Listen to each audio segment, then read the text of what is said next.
Disclaimer. I am not a linguist, nor do I have a professional background in linguistics. I'm just a filmmaker who loves language and world building. Now back to regularly scheduled programming. Conlang, a constructed language. These unique tools of world building have been appearing since J.R.R. Tolkien wrote the first word in Sindarin all those years ago. So as a writer, filmmaker, and literature nerd, I decided to try my hand at language creation. To date, I've created 5 full-ish languages. I'm not saying they're any good, but I've tried. Before that, years ago, actually 3 years ago, I first tried my hand at language creation. Looking back on it, I'm not sure if I knew what the hell I was doing. This is Star Trek Incursion, my first foray into filmmaking. I was commissioned to make it by some friends of mine and a teacher at my middle school. At that point, I didn't know as much about Star Trek as I do now. I was simply a casual fan, unaware of the vast, underlying lore behind what being seen on screen. So, here's a quick rundown of the plot of Star Trek Incursion. Captain Ashley Walker, the Federation starship Vector, That's strange. I thought we knew everyone out here. gets attacked by a mysterious ship that has cost Starfleet several other good captains. The ship is destroyed, but Walker and her bridge crew escape to a nearby station. On the planet below, an exiled captain named Jonathan Summers lives in peace and harmony. Then he gets transported up to the station and agrees to help fight these weird aliens that are attacking the Federation. Walker and Summers fight some aliens, then find the strange weapon that the aliens have been using. They attach it to a starship and save the day, but their ship is hit and falls to the planet. But the captains survive! Yay! Then, the part I want to talk about. At the end, after the credits, there's a scene where it is revealed that the aliens Starfleet took out were only a few of their forces.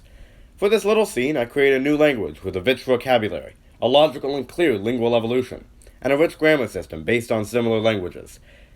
Actually, I just spoke gibberish into a microphone and called it coherent speech.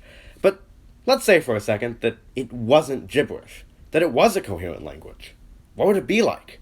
What would its grammar and vocab look like?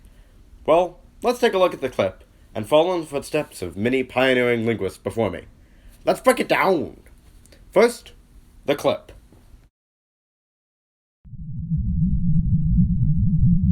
So hopai ha ira.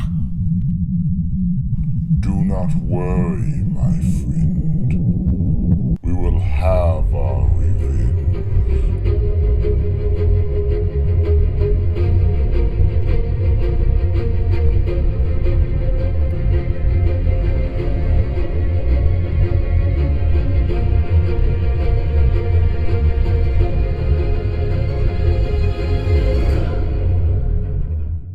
Here's a Romanized transcription of the dialogue. Let's pick out our sounds, starting with the vowels.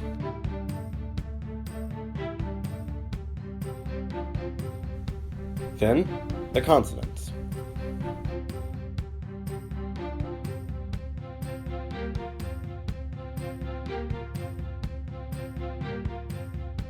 Alright, now if this was a real language, there would probably be more than just these sounds, but for now, we'll see if we can work out the actual translation for this. Translate in the clip as this.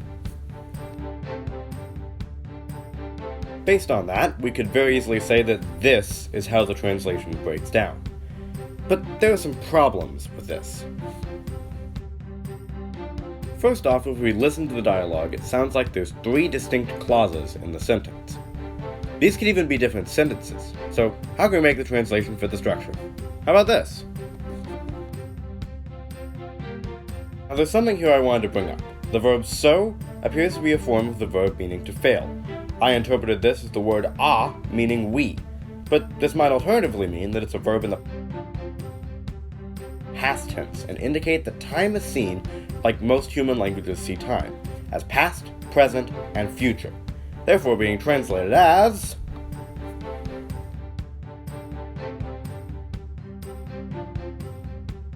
It's also interesting to point out that the words so and ho have the same endings, though this is a coincidence because they are different parts of speech.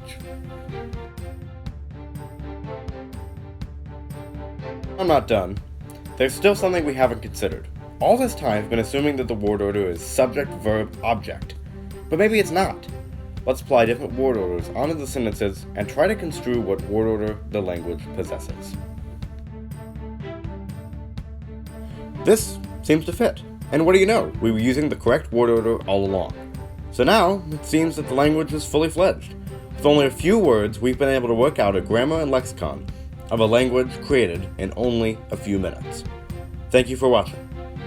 And, as always, say me. Akuti. Goodbye.